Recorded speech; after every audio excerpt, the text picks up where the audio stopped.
फरवरी 2020 में शुमाल मशरक़ी दिल्ली में फसाद रोनुमा होते हैं और 53 लोगों की इस 4 दिन चलने वाले फसाद में हलाकत हो जाती है। इश्तियाल अंगेज बयानों से शुरू हुए इस मामले में तहक़ीक़ात और गिरफ्तारियों का सिलसिला आज 1.5 साल बाद भी जारी है और आज भी पुलिस की कारकर्दगी पर सवाल बरकरार है। फसाद के दौरान भी पुलिस पर जानिबदाराना रवैये का इल्जाम लगा था और वहीं अदालत भी बार बार दिल्ली पुलिस को नाक़िस कार्रवाई की वजह से फटकार लगाती आ रही है। 28 अगस्त को हुई दिल्ली की एक अदालत में समाअत के दौरान भी दिल्ली पुलिस की सरजनिश की गई। ये पहली बार नहीं कि अदालत ने दिल्ली पुलिस को फटकार लगाई हो, लेकिन बावजूद इसके पुलिस इस मामले में संजीदगी से अपना काम करती नजर नहीं आ रही। जहां सियासी पार्टियां इस मामले में अपनी सियासी रोटियां सेक रही हैं, वहीं मुतासरा अफराद आज भी इंसाफ के मुंतजिर हैं।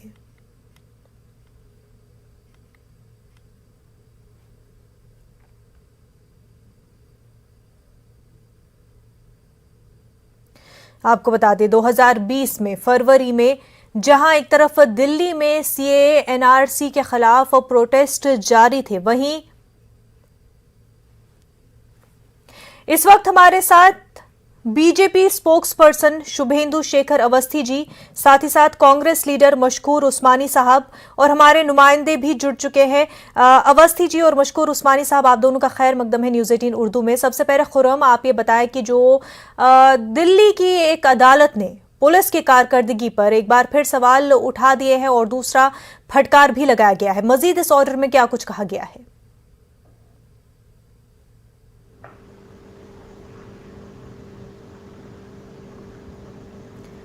खुर्रम, आप तक हमारी आवाज पहुंच पा रही है?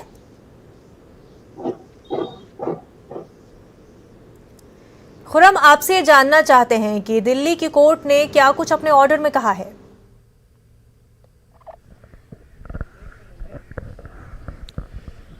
देखिए, इस तरह के ऑर्डर एक नहीं बल्कि कई आ चुके हैं। आपको इससे पहले याद होगा कि इससे पहले जो एक एसएचओ थे संजीव कुमार, उनका भी डिमोशन कर दिया गया था। जहां तक इस मामले की बात है कि ये एक पुलिस एहलकार से जुड़ा हुआ मामला था, जिसमें तेजाब और जो बोतल्स हैं उनके जरिए से हमला करने का इल्ज़ाम था। एक मुलजिम थे अशरफ अली, उन पर यह इल्ज़ाम था, लेकिन जो इन्वेस्टिगेशन ऑफिसर है उसने ना तो तेजाब का कोई सैंपल लिया और इसी के साथ साथ जो चोटें आई हैं उनका भी कोई इन्वेस्टिगेशन नहीं किया, उसकी कोई डिटेल दर्ज नहीं की, जिसकी वजह से कोर्ट ने नाराज होते हुए, जो खासतौर से सेशन जज है, एडिशनल सेशन जज विनोद यादव, उन्होंने ये कहा। इससे पहले भी वो लगातार कड़कड़डुमा कोर्ट में इस तरह के जो तमाम मामले हैं, क्योंकि तमाम का जो ट्रायल है वो वहीं पर चल रहा है, उन्होंने इस तरह की कई टिप्पणी की है, कई तबसरे किए हैं। उन्होंने कहा कि ये ऐसा मामला है जिसमें लापरवाही नजर आती है और सबसे बड़ी बात यह कि जो आईओ इन्वेस्टिगेशन ऑफिसर हैं वो कभी भी अदालत में पेश नहीं होते। जो चार्जशीट जमा की जाती है उसको भी किसी नतीजे तक नहीं पहुंचाया जाता, बल्कि बीच में ही उसको ऐसे ही छोड़ दिया जाता है, जिसकी वजह से जो आरोपी होते हैं, मुल्जिमान होते हैं, वो जेल में बंद पड़े रहते हैं। और इस मामले में ऑर्डर में सबसे बड़ी बात यह कही है कि जो दिल्ली पुलिस कमिश्नर हैं उन्हें इस तरह के मामलों को देखना चाहिए, दखल देना चाहिए, और कहा है कि ये कोर्ट के ऑर्डर की कॉपी दिल्ली पुलिस कमिश्नर आस्थाना को पहुंचाई जाए। आपको मालूम है कि इससे पहले ही दिल्ली पुलिस कमिश्नर जो बस्ती थे, उन्होंने इससे पहले कई मामलों में खुद ही संज्ञान लिया था, नोटिस लेते हुए कई लोगों को सस्पेंड किया था। संजीव कुमार को सस्पेंड किया था, इससे पहले इंस्पेक्टर को उनका डिमोशन करते हुए उन्हें कांस्टेबल बनाया गया। संजीव कुमार को एसीपी से जो एसएचओ हुआ करते थे उन्हें दयालपुर थाने के उनको इंस्पेक्टर बना दिया गया था। तो ये तमाम तरह की लापरवाही दिल्ली पुलिस की तरफ से सामने आती रही है। आपको मालूम है कि अभी तक जो दिल्ली पुलिस ने जो एफआईआर दर्ज की है, तकरीबन 755 एफआईआर दर्ज की हैं, लेकिन ये मामलों को कम किया गया है क्योंकि एक ही एफआईआर से बहुत सारे मामले जुड़े हुए हैं। और इसी एफआईआर जुड़े होने मामले में जो हाशिम अली का मामला था, जो संजीव कुमार के ताल्लुक से सामने आया था, जिसमें हाशिम अली ने कहा था कि मेरा घर जला दिया गया, लेकिन उनको एक तरीके से विक्टिम भी दिखाया गया और दूसरे साथ ही साथ जो है एक सीसीटीवी कैमरे में जब उनका एक फुटेज मिला तो उनको आरोपी भी बना दिया गया, उनको मुलजिम भी बना दिया गया। तो ये तमाम तरह की लापरवाहियां हैं। अभी इससे पहले ही आपको मालूम याद होगा कि फैजान नाम के एक लड़के को 6 दूसरे लड़कों के साथ उनको पीटा गया, उनसे वंदे मातरम राष्ट्रगान पढ़वाया गया, जनगण पढ़वाया गया, लेकिन अब उस मामले में अब दिल्ली पुलिस का कहना है कि हमने 3 लोगों को आइडेंटिफाई किया है। तो ये तमाम तरह की लापरवाही है, लेकिन वो कौन लोग हैं और उनके खिलाफ अब तक कार्रवाई क्या हुई, अब तक उनको आइडेंटिफाई क्यों नहीं किया जा सका था, क्योंकि उससे पहले दिल्ली पुलिस ने यह कहा था कि हमें मालूम ही नहीं कि ऐसा कोई वाकया हुआ है, यानी कि इस वाकये के होने से ही इनकार किया जा रहा था। हालांकि जो फैजान है उसको मुआवजा भी मिला था। तो तमाम चीजें, तमाम तरह की इन्वेस्टिगेशंस है दिल्ली पुलिस की, उसको लेकर लगातार सवाल उठते रहे हैं। और उसी में ये अशरफ अली से जुड़ा हुआ मामला है, क्योंकि विक्टिम, हालांकि आप देखें तो जिस पर हमला हुआ था वो एक पुलिस एहलकार था, लेकिन उसके बावजूद इस मामले में ना तो तेजाब का सैंपल लिया गया और ना ही चोटों की कोई डिटेल ली गई। बिल्कुल, और ना ही जो इंजर्ड है उनके हवाले से किसी तरह का प्रॉपर इन्वेस्टिगेशन हुआ है, ना कोई सैंपल लिए गए हैं। यहाँ तक कि इस मामले को लेकर 2 दिन बाद जो है FIR रजिस्टर की गई थी। उस्मानी साहब, जिस तरह से लगातार कोर्ट जो है दिल्ली पुलिस की सरजनिश करती आई है, फटकार लगाती आई है, इस बार ये जो मामला है अशरफ अली का और परवेज अली का सामने आया है, लेकिन इससे पहले भी कई समातों में, कई केसेस में हमने देखा है कि कड़कड़ुमा कोर्ट ने भी सरजनिश की है लगातार, लेकिन बावजूद उसकी इन्वेस्टिगेशन एक सही डायरेक्शन में और जिस तरह से कोर्ट ने कहा है एक लॉजिकल एंड को नहीं पहुंच रही है। ने हमें इस बात पे अपनी राय रखने को बुलाया। देखिए मुनज़्ज़म, मैं आपसे बताऊं कि दिल्ली राइट्स का जो केस है वो पहले दिन से कंप्लीटली फॉल्सली फैब्रिकेटेड केस है। और आज यही बात दिल्ली पुलिस को दिल्ली के कोर्ट ने कही। जज विनोद यादव जी ने आज आज नहीं, 28 तारीख को दिल्ली पुलिस को फटकार लगाते हुए ये बताया और उनसे बड़े संगीन सवाल किए हैं। मैं तो कहता हूं कि अगर उस सवालों पर सिर्फ चर्चा हो तो कई घंटे हो सकती है। एक जज ये सवाल करते हैं दिल्ली पुलिस से कि आपके आईओ कोर्ट में अपीयर नहीं होते। इन्वेस्टिगेटिंग ऑफिसर जो केस को इन्वेस्टिगेट कर रहा है वो कोर्ट जाता ही नहीं है, ना फिजिकली जाता है, ना वीडियो कॉन्फ्रेंसिंग थ्रू जाता है। जज साहब का ये कहना है कि जिस दिन सुनवाई होती है, जिस दिन तारीख होती है, उस दिन केवल सुबह में चार्जशीट, पार्शियल चार्जशीट की जो है वो ईमेल आ जाती है कोर्ट के पास। आईओ फिजिकली भी अपीयर नहीं होते, ना कोविड के टाइम था, वीडियो कॉन्फ्रेंसिंग के थ्रू अपीयर होना चाहिए, वीडियो कॉन्फ्रेंसिंग के थ्रू अपीयर नहीं होते। तो ये जब आप फेक चार्जेस लगाओगे, फॉल्स चार्जेस लगाओगे जिसकी कोई बुनियाद नहीं होगी, तो आईए के अंदर इतना बल ही नहीं होगा ना, उसके जिगरे में ताकत ही नहीं होगी कि वो जाके जो है कोर्ट के सामने बात को बताए कि किसकी गलती है, क्योंकि गलती तो किसी की है नहीं। आपने होम मिनिस्ट्री के इशारे पे, पीएमए को इशारे पे आपने जो है एफआईआर को दर्ज किया और पढ़े लिखे लड़के, यूनिवर्सिटी के स्टूडेंट्स, स्कॉलर्स, आपने उनको जेल में डाल दिया। यूएपीए जैसे सख्त कानून, मिनी टेरर एक्ट जिसको हम कहते हैं, उसके अंदर आप जामिया के रिसर्च स्कॉलर्स को आपने जेल में रखा है, आपने जेएनयू के रिसर्च स्कॉलर उमर खालिद को जेल में रखा है, मीरान हैदर को जेल में रखा है, शिफाउर रहमान इंजीनियर हैं, कंस्ट्रक्शन बिजनेस करते हैं, उनको आपने जेल में रखा है, लड़कियों को आपने जेल में रखा। तो मेरा कहने का मतलब है कि साफ हो गया है आज जिस तरह से कोर्ट ने फटकार लगाई है। एक अहम बात और जो कोर्ट ने कही है कि सेक्शन 332 लगाया, और जब सेक्शन 332 लगता है तो कोर्ट ने ये कहा कि आईओ ने बॉदर ही नहीं किया, IO never bother to collect opinion about the nature of injuries upon the victims. जिन लोगों को विक्टिम बताया गया कि इनके ऊपर पत्थर फेंका गया, कि इनके ऊपर वार किया गया, राइट्स के अंदर में उनके तरफ से एफआईआर लिखी, उनकी तरफ से किसी तरह के इंजरी के सैंपल ही नहीं लिए गए, जबकि सेक्शन 332 आईपीसी के अंदर वो सेक्शन लेना, वो सैंपल्स लेना, उनसे बातचीत करना, इस तरह की नेचर ऑफ इंजरीज थी, वो बहुत जरूरी था। तो ये किया ही नहीं गया। क्यों नहीं किया गया? इसीलिए नहीं किया गया क्योंकि जिन लोगों को आपने गिरफ्तार किया है वो लोग तो कहीं से कहीं राइट में थे ही नहीं। उमर खालिद दिल्ली में थे ही नहीं जब दिल्ली राइट चल रहे थे। उमर खालिद के केस में अभी पिछले हफ्ते क्या देखा आपने? यही देखा कि जज ने ये बताया, जज को ये बताया गया, जज साहब को, कि ये जो वीडियो, जिस वीडियो के आधार पर उनको गिरफ्तार किया गया है, वो वीडियो किसी बीजेपी के आईटी सेल के लीडर ने ट्वीट किया था। अब बताइए, पुलिस, दिल्ली पुलिस जो बोलते हैं दिल की पुलिस, और ये बोलते हैं देश की सबसे चुस्त दुरुस्त पुलिस, जिसकी सुरक्षा में इस देश के प्रधानमंत्री होते हैं, जिसकी सुरक्षा में ये देश है, वो दिल्ली पुलिस के अंदर ही सब कुछ चलता है भाई। वो डायरेक्टली होम मिनिस्ट्री के अंदर कंट्रोल में आता है।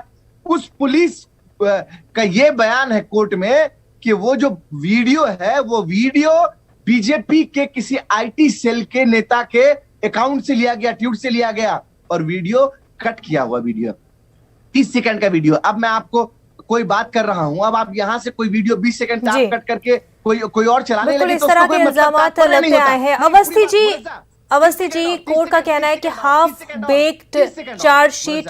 बिल्कुल मशकूर, आपके पास दोबारा आएंगे, आपकी बात फिर से जानेंगे। अवस्थी जी, आप ये बताएं कि जिस तरह से कोर्ट ने कहा कि हाफ बेक्ड चार्जशीट्स फाइल होती है, लेकिन उसके बाद पुलिस इन्वेस्टिगेशन नहीं करती है, जिस वजह से अभी तक ये मामला चलता आ रहा है और कोई लॉजिकल एंड पर इन्वेस्टिगेशन नहीं पहुंच रही है।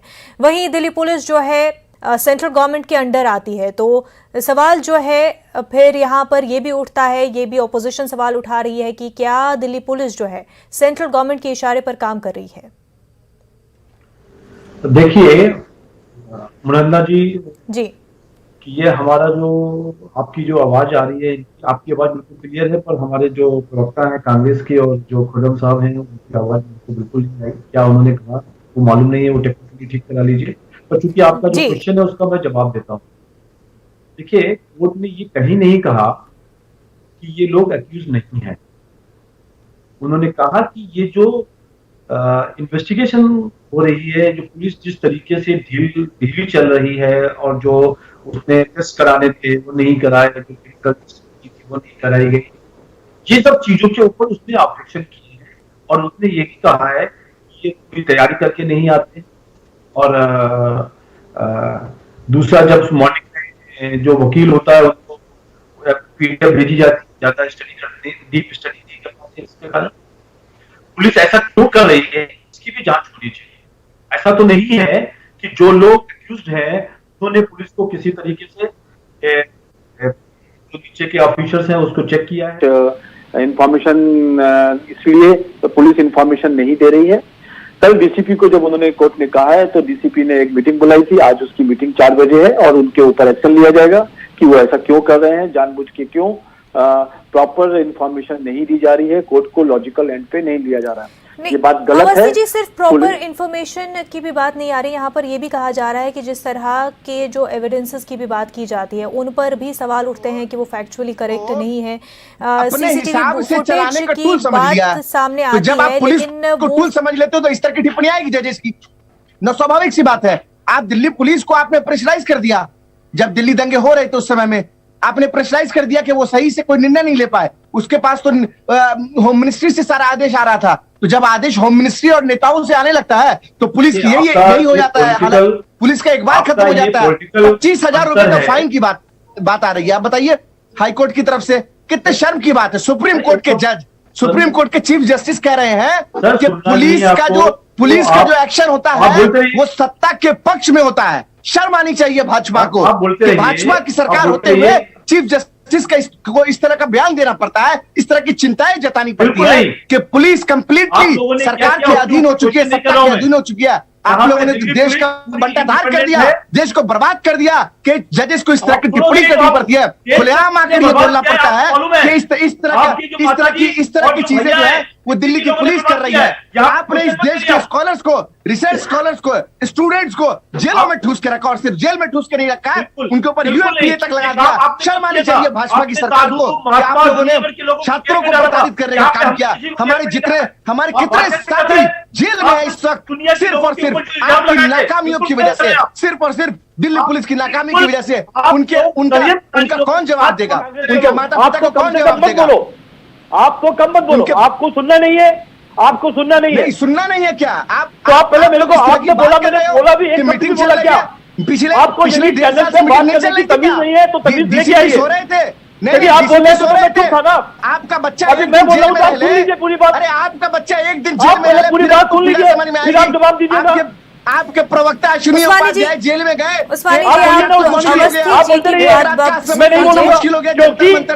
आपने जिस तरह के नारे लगाए उसके बाद एक दिन की जेल, एक दिन की, केवल एक दिन की। शर्म आनी चाहिए दिल्ली पुलिस को। आप बोल रहे थे तो मैंने एक शब्द नहीं बोला बीच में। मशकूर जी, आपने अपनी बात रखी। अवस्थी जी का भी इस पूरे मामले पर आपने जो इल्जाम लगाए हैं उन पर क्या कहना है वो भी सुन लीजिए।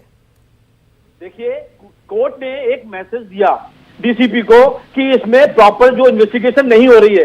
डीसीपी ने उसका संज्ञान लिया और उस पर एक्शन लिया जा रहा है। यदि आयोग इन्वेस्टिगेशन ऑफिसर प्रॉपर्ली काम नहीं करेगा तो उसको हटाया जाएगा। 2020 से क्या इन्वेस्टिगेशन चल रहा है? डेढ़ साल से आप बोल लीजिए छात्र नौजवान जेल में कैद बंद है। आपने 70 सालों में डेढ़ साल से छात्र नौजवान जेल में कैद है, बंद है। आप बताइए ना, आप प्रवक्ता है, भाजपा के प्रवक्ता है, आप सरकारी पार्टी के प्रवक्ता है, आप जवाब दीजिए। नहीं सर, नहीं, ये दिल्ली पुलिस की नाकामी के साथ साथ ये सरकार की खुली हुई नाकामी है। अश्विनी उपाध्याय को एक दिन में बेल मिल जाती है। हाँ, मीरान हैदर 1.5 साल से जेल में, उमर खालिद 14 महीने से जेल में, कौन देगा इसका जवाब? आपका बच्चा एक दिन जेल गुजार के देख ले। वो लोग भी एक्यूज हैं, उसका अरे भाई एक्यूज की बात कर रहे हैं, एक्यूज आपके भाजपा के स्पोक्स पर्सन भी थे जंतर मंतर में, जिन्होंने नारे लगाए, लोगों को काटने के, मारने के नारे लगाए। आप सुनिए, जिन्होंने नारे लगाए उसको पुलिस एक दिन में कर दिया। अरे एक दिन की जेल में, यही तो कहना चाह रहा हूँ दिल्ली पुलिस के बारे में। दिल्ली की पुलिस के होम मिनिस्टर अमित शाह के अंदर में आती है आपकी दिल्ली पुलिस। शर्म आना चाहिए ऐसे होम मिनिस्टर को। मशकूर उस्मानी साहब, वही दिल्ली पुलिस का कहना है कि इस पूरे मामले को लेकर के दिल्ली पुलिस ने कोई भी जानिबदाराना रवैया इख्तियार नहीं किया है। मशकूर साहब, दिल्ली पुलिस ये दावा कर रही है कि उन्होंने कोई भी बायस इख्तियार नहीं किया है, और बल्कि वो ये दावा करती है कि जो 755 एफआईआर्स फाइल हुई थी उसमें से 400 से ज्यादा जो चार्जशीट्स है वो मुसलमानों के जरिए की गई थी। कि वो बायस इन्वेस्टिगेशन नहीं कर रही है। मैं कह रहा हूँ सेक्शन अमित शाह जी से आप आईपीसी जो है उसके अंतर्गत इंजरीज की इन्वेस्टिगेशन होनी चाहिए। उसके अंतर्गत अगर किसी ने कहा बिल्कुल है नहीं, यदि उसके पास बोतल हाथ में लिए हुए, एसिड हाथ में लिए हुए बुला लेते हो आप, जिन्हें जानकारी भी नहीं होती है कानून की, न देश की। ये लोग सरकार में बैठे हुए, तभी तो आज देश का ये हाल हो चुका है। पाटला केस में भी यही कह रही थी। फिर वही सोनिया गांधी पे आ जाओ, राहुल गांधी पे आ जाओ, राजीव गांधी नेहरू पे आ जाओ। अरे सब बेकार है। तुम लोग क्या किए ये बताओ? 7 साल से देश चला रहे हो। 110 रुपए का पेट्रोल है, 100 रुपए का डीजल है, 180 रुपए का सरसों तेल है। पूरा देश बेच दिया, रेलवे बेच दिया, सड़क बेच दी, हाईवे बेच दिया। अब किडनी भी ले लो, यहाँ पर अवस्थी जी, उस्मानी साहब, हम टॉपिक से थोड़ा डिरेल हो रहे हैं। अवस्थी जी ये बताएं कि हालांकि दिल्ली पुलिस को दावा कर रही है कि वो जो है बायस नहीं हुई इस मामले में, वही दिल्ली पुलिस ने 1200 के करीब जिन लोगों पर, जो एक्यूज लोग हैं, जिन पर एफआईआर दर्ज हुई है, बावजूद ये कमेंट देने के, स्टेटमेंट देने के 755 में से 400 से ज्यादा मुसलमानों ने ही जो है एफआईआर दर्ज करवाई थी। तो 1200 के करीब जिन लोगों पर एफआईआर दर्ज हुई उनमें से 582 मुसलमान हैं जिन पर फाइल चार्ज होता है, और 571 है। यहां पर यह सवाल खड़े होता है कि दोनों ही डेटा पुलिस ने दिए हैं, तो ऐसे में किस तरह से अगर ज्यादा चार्जशीट मुसलमानों की जानिब से ही फाइल होती है तो फिर ज्यादा गिरफ्तारियां मुसलमानों की कैसे होती है, जबकि 53 में से 38 लोग जो मारे जाते हैं मुसलमान तबके से। मुस्लिम की बात नहीं है जी अवस्थी, अगर पुलिस ने एफआईआर दर्ज की दिल्ली दंगों की तो उसके ऊपर सही इन्वेस्टिगेशन क्यों नहीं हुई? यही बात दिल्ली हाईकोर्ट पूछ रहा है, यही बात कोर्ट पूछ रहा है, यही बात हम लोग देर साल से पूछ रहे हैं। यहाँ बैठ के मैं एक चैनल के ऊपर हम लोग देर साल से पूछ रहे हैं। एक सम्मानित प्रवक्ता हूं, इसलिए जो व्यक्ति भी गलत करेगा, चाहे वो हिंदू हो चाहे वो मुस्लिम हो, ये जानकारी चाहिए कि जो लोग कल्प्रिट है उनको सजा नहीं मिल रही है, उनको मिलनी चाहिए। बिल्कुल, आप कोर्ट को दिखाई देंगे। यहाँ पर ये बात सामने आ रही है कि दिल्ली कोर्ट ने ये बात से इनकार नहीं किया है कि एक्यूज्ड जो है उनका उसमें कोई रवैया नहीं है। आपसे ये जानना चाहेंगे कि दिल्ली कोर्ट का इस पर क्या कहना है कि जो सबूत दिए गए हैं, सबूतों के नेचर पर, विटनेसेस जो प्रोवाइड किए गए हैं, उस पर कोर्ट का क्या कमेंट है, क्या ऑर्डर रहा है?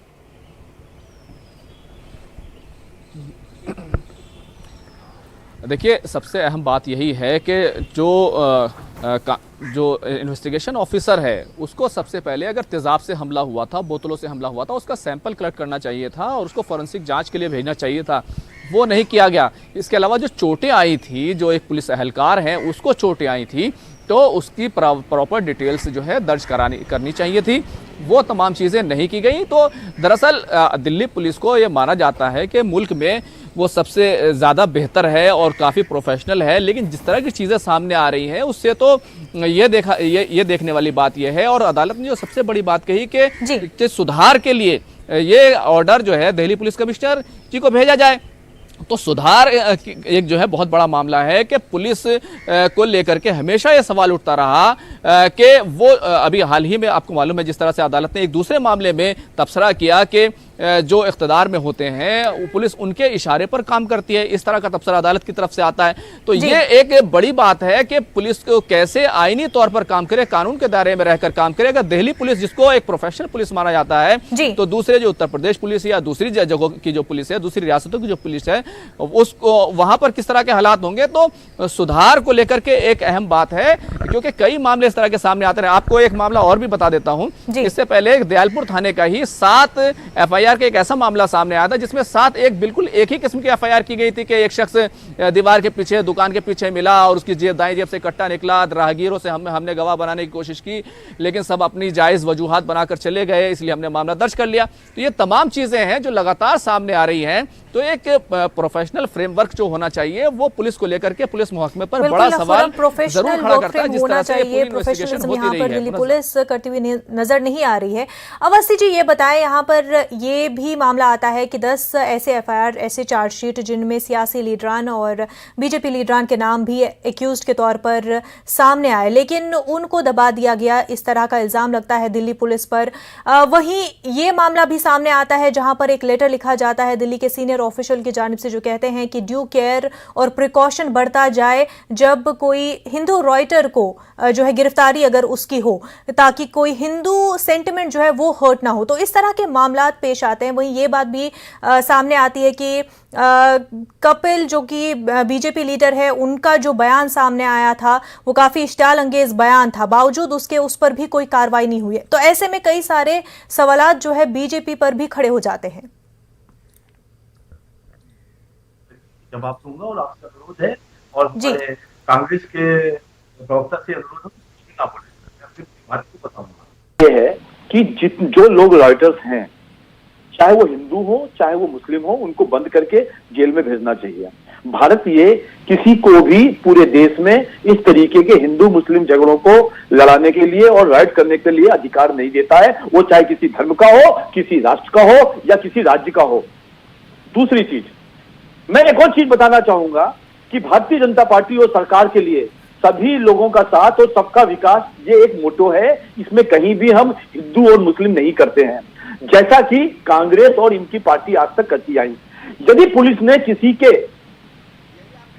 किसी के कहने पर ऐसा किया है, आपके यदि वो सरकार में है, तो ये बात जो आप लोग कह रहे हो बिल्कुल गलत है। कोई भी इस तरीके के लेटर नहीं दिए गए। जिन लोगों को गिरफ्तार किया गया और आज तक गिरफ्तार किया गया इस नॉर्थ ईस्ट राइट केस में, ये वो लोग हैं जिन लोगों का पूरा साइट के ऊपर इन्वॉल्वमेंट है। किसी व्यक्ति ने को ऐसे व्यक्ति को नहीं जोड़ा गया, या किसी ने कोई स्टेटमेंट दे दिया हो, किसी ने कोई वहां पहुंच गया हो, तो किसी ने अपना वीडियो निकाल दिया गया है, भी कार्रवाई होनी चाहिए, क्योंकि ये बात भी जो है कोर्ट में ट्रांसक्रिप्ट के जरिए साबित हुई थी कि जो व्हाट्सएप कॉन्वर्सेशंस थी जिसके बाद फिर रॉयट्स हुए थे, उनमें उस इश्तियाल अंगेज बयानों की वजह से ही कहीं ना कहीं लोगों में इस तरह का जो इमोशन है वो भड़क उठा था। तो क्या वहां पर भी कार्रवाई होनी चाहिए? और कपिल मिश्रा दोनों लोगों के इस तरीके के बयान थे और दोनों लोगों को कोर्ट ने एफआईआर किया था, उनके ऊपर केस किया था। पर जहां पे हम जो आज बात कर रहे हैं वो रॉयट्स की बात कर रहे हैं, जिसने लोगों को मारा है, जिन्होंने मर्डर किया है। यहाँ पे खाली आंसू बहाने से कुछ नहीं होगा। जिन लोगों ने मर्डर किया, जिनके 52, 53, 56 लोग मर गए, परिवार के लोग जल गए, पता नहीं क्या क्या उनका बर्बाद हो गया, उनके ऊपर पुलिस एक्शन ले रही है। मशकूर, क्या कहना चाहेंगे? मशकूर, लास्ट कमेंट आपका चाहेंगे इस पर? जी देखिए, सबसे पहला तो इन्होंने आपकी बात को डिनाई कर दिया, जिसको मीडिया में आप लोगों ने भी लेटर चलाया था और तमाम नेशनल मीडिया पे लेटर चला था। मुझे अच्छे से याद है कि किस तरह से गिरफ्तारी होनी चाहिए और किस तरह से नहीं होनी चाहिए। बीजेपी के नेता का लेटर था, इसको इन्होंने झुठला दिया। तो ये बीजेपी को इसलिए मैं बोलता हूं बड़का झूठा पार्टी, हर बात पे झूठ पे झूठ पे झूठ, एक सच को छुपाने के लिए अनगिनत झूठों को मनगढ़ंत तरीके से नेशनल मीडिया में बैठकर बोलते हैं। आपको भी इसको कंडेम करना चाहिए, क्योंकि आपने भी इसको कहा था, पहला पॉइंट। दूसरा पॉइंट के इन्होंने कहा कि हमारी सरकार सबका साथ सबका विकास के ऊपर बात करती है। देखिए मनोज जी, मैं आपसे ये कहना चाहूंगा कि सबका साथ सबका विकास नारा तो आपका जरूर है, लेकिन इसमें आप किसी तरह से किसी का विकास और किसी का साथ नहीं दे रहे। सिर्फ 2 लोगों की सरकार है और 4 पूंजीपति उसको चला रहे हैं। उसकी वजह मैं बताता हूं कि दिल्ली के जंतर मंतर पर, अब मुझे पूरी बात कंप्लीट करने दीजिए। नहीं अवस्थी जी, कंप्लीट करने दीजिए। दिल्ली के जंतर मंतर के ऊपर अभी आज से 20-25 दिन पहले एक इंडिया फाउंडेशन की तरफ से एक मीटिंग बुलाई जाती है। उस मीटिंग के अंदर ऐसे ऐसे नारे लगते हैं जो इस देश के अंदर आज तक कभी नहीं लगे। फिर वापस उस देश के अंदर उसके अंदर इतने इतने खतरनाक नारे लगते हैं और बड़े और बड़ा ही कि सियासी पार्टियां एक ऐसे माहौल का फायदा उठाती है जो कि कहीं ना कहीं किसी न किसी सियासी पार्टी को मजहबी रंग देते हुए फायदा पहुंचाने का जो है एक तरीके से कोशिश होती है, लेकिन इस वजह से कई लोगों को अपनी जानों को खोना पड़ता है, माली तौर पर भी लोगों को काफी नुकसान पहुंचता है। ऐसे में कोर्ट अब किस तरह से आगे इस मामले का नोटिस लेती है और क्या दिल्ली पुलिस वाकई इसमें सही से जांच करती है, वो आने वाले दिनों में ही पता चल जाएगा। शुभेंदु शेखर अवस्थी जी, मशकूर उस्मानी साहब, आप दोनों का बेहद शुक्रिया हमारे साथ बात करने के लिए। वहीं खुर्रम शहजाद, आपका भी बेहद शुक्रिया हमारे साथ बने रहने के लिए। कोरोना वबा के दौरान बाहमी इमदाद और इन्हिसार का जज्बा मुस्तहकम हुआ है। मुल्क इस वबा से मुतहिद होकर मुकाबला कर रहा है। टीकाकारी के ऐलान के बाद हम बेहतर ताउन करें जिससे हम कोरोना को मात देने की जानिब कदम बढ़ा सके। नेटवर्क 18 इस मुहिम में हर कदम पर आपके साथ रहेगा। जब तक सभी महफूज नहीं होते तब तक कोई भी महफूज नहीं होगा। इसी सोच की बुनियाद पर हमारी मुहिम संजीवनी का मकसद ये यकीनी बनाना है कि वैक्सीन पाना सभी हिंदुस्तानियों का हक है।